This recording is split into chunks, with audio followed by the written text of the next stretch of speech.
mechanism to ensure that toxic materials don't reach the brain, but to ensure toxic thoughts not reaching the brain.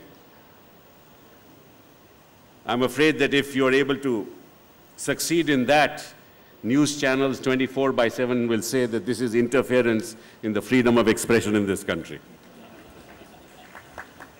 So while we support your research, we are somewhat afraid of the media. But thank you very much for daring to dream. And thank you for both of you being here and inspiring our young students. You know, when I was sitting there, and I have attended many convocations and delivered some addresses, I saw the left side of this hall extremely sedate and serious. They don't have a smile on their faces. You're graduating today, at least smile. And cheer. This is your day. I heard all the noises and the smiles from the non-engineers out there.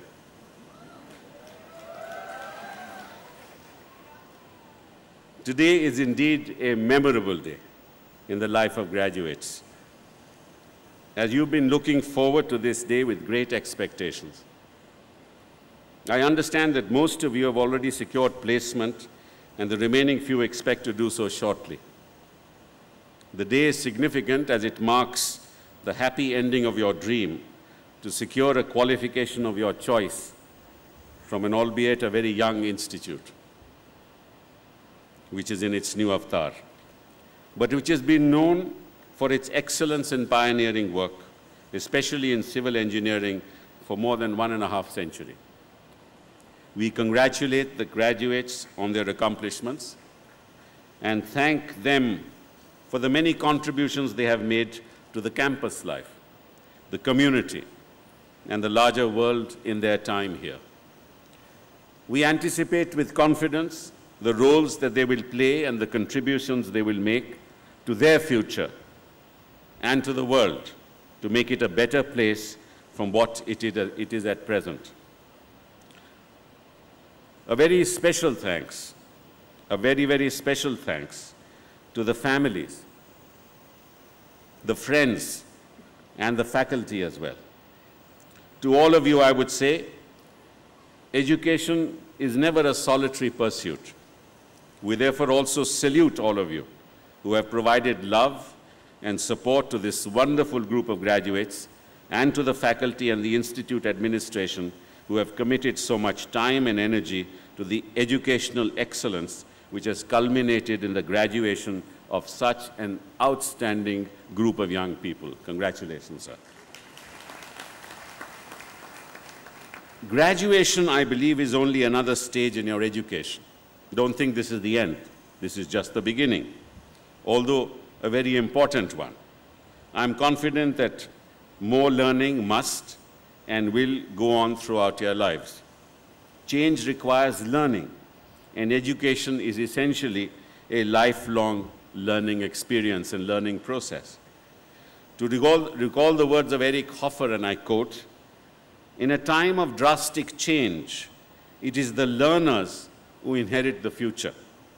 The learned usually find themselves equipped to live in a world that no longer exists."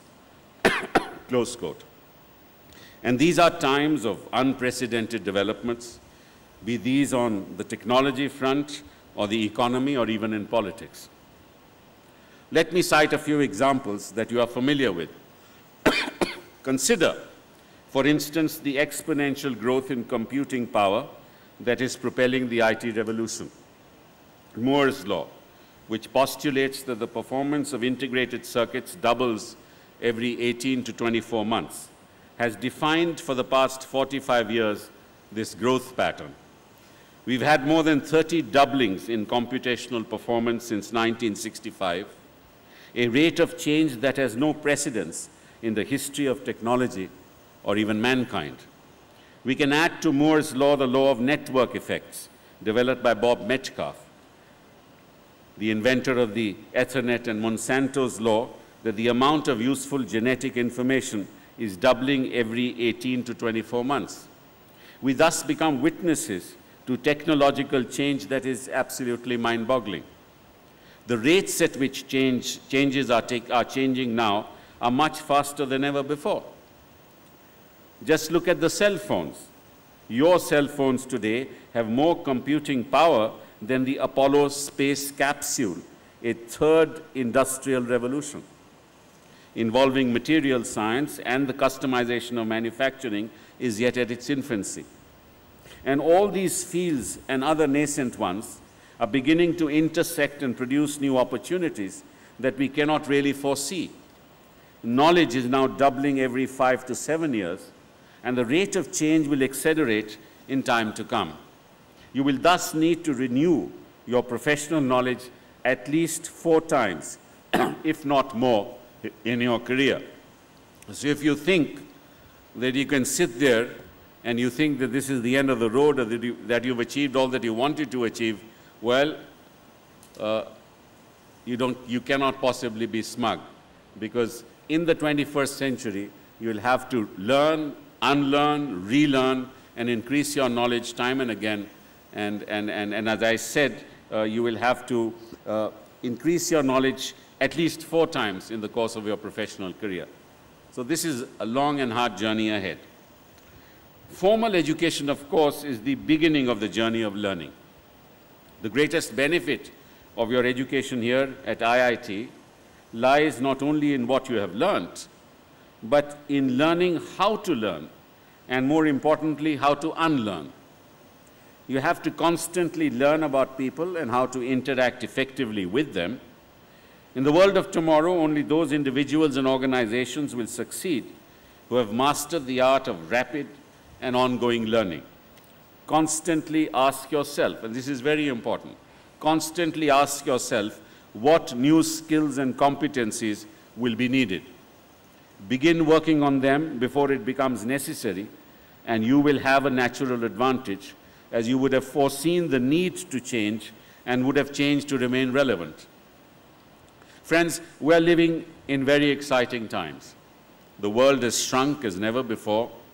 The process of globalization continues to transform the economic playfield.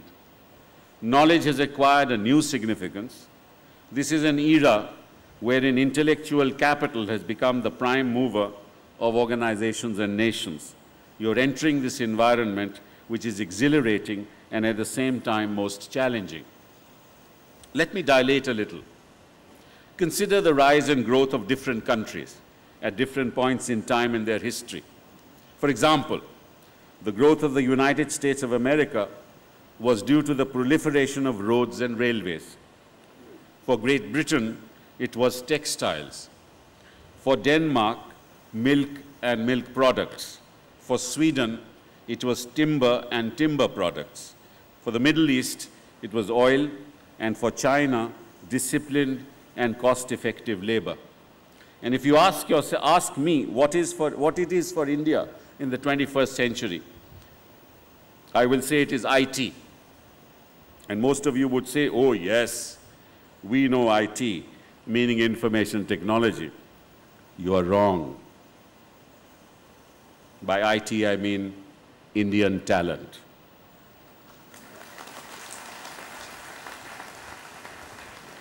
Which means all of you young people, students who are graduating today, sitting in this hall.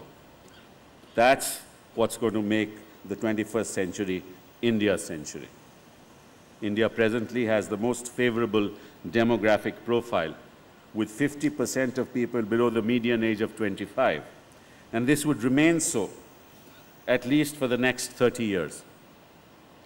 Yes, India will remain young during your working life, while most of the developed countries of the world, other than the USA, will face aging problems with very adverse dependency ratios. India will be thus in a position to provide the requisite human talent to other countries. Thus, when I look at all of you, I see the unbelievable potential that we have. The opportunities are very many, and the avenues are open for you to explore and benefit from those globally. Remember this, the art of being successful is exploration. Without exploration, you will never achieve success. And remember, when you explore, there will be failures, and you will never succeed unless there are failures. So exploration and the ability to deal with failures are the cornerstones of any successful career. So please remember that. You are thus fortunate to have had an unparalleled opportunity of studying in one of the best institutions in the world. While a part of India is shining, it is not shining equally for all our citizens. Although we are home to some of the richest among the world, yet almost 25% of Indians still earn less than rupees 50 a day, and many families can't afford even a proper meal a day. We have health and medical care systems matching world standards. India is becoming a preferred medical destination on the one hand, and on the other, not even primary health care is available in large parts of India. We boast of the best of higher technical, medical, and managerial education matching international standards that you are privileged to have, yet millions of children do not have access to even quality primary education. There thus exists a great divide. Consider what a common man, the Aam Aadmi, needs today. He needs a stable economy where he knows what the future holds for him, not on a day-to-day basis, but over an extended period of time.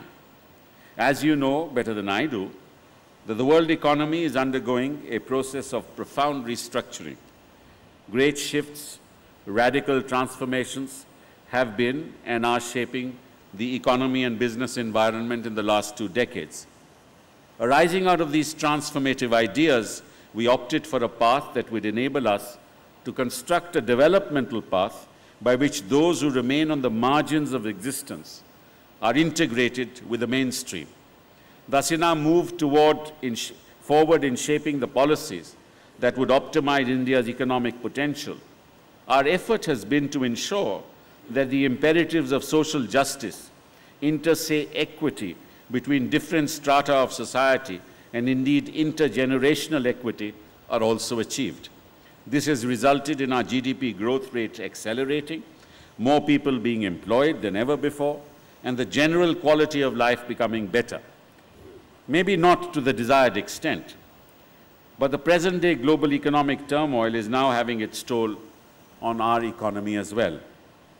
While we subscribe to the general idea that a free market system would foster equal opportunities, not equal outcomes, it's nevertheless our case that there are ways in which a purely free market system can malfunction and hence needs to be regulated and controlled. This means that we need a benign and beneficial government involvement and regulation of the economy, which, as you know, every country has in some measure. The regulators set standards of transparency and the safety and soundness of financial institutions, businesses, and the like, and make sure that market practice standards are observed. Lest I be misunderstood, let me reiterate that I too believe that free market economics continues to be robust. Free and fair world trade remains the best option for both developed and developing nations for growth. The global community needs to ensure that the institutional framework for doing so is robust, transparent, and effective. India is already a partner in global efforts for building such a robust and equitable institutional framework. You are fortunate to be living in an age when anybody can make the decision to go out and do great things in the world. We know that wide-scale change is possible because we see it happening every day when people like you decide to stand up and lead. People like you are breaking down barriers of caste, creed, religion, sex, and region at a rapid rate the world over to usher in change. But there are a lot more changes to be made and a lot more barriers to be broken. There are no committees or elections that appoint or elect leaders. They are most often self-appointed. No one tells them to go out and do this or that. They believe in themselves and have passion for what they are doing. So I ask each of you to figure out what your passion is. That's another very important thing. Unless you have passion and commitment, you can never succeed in life. So ask yourself as you go out of this room what your passion is.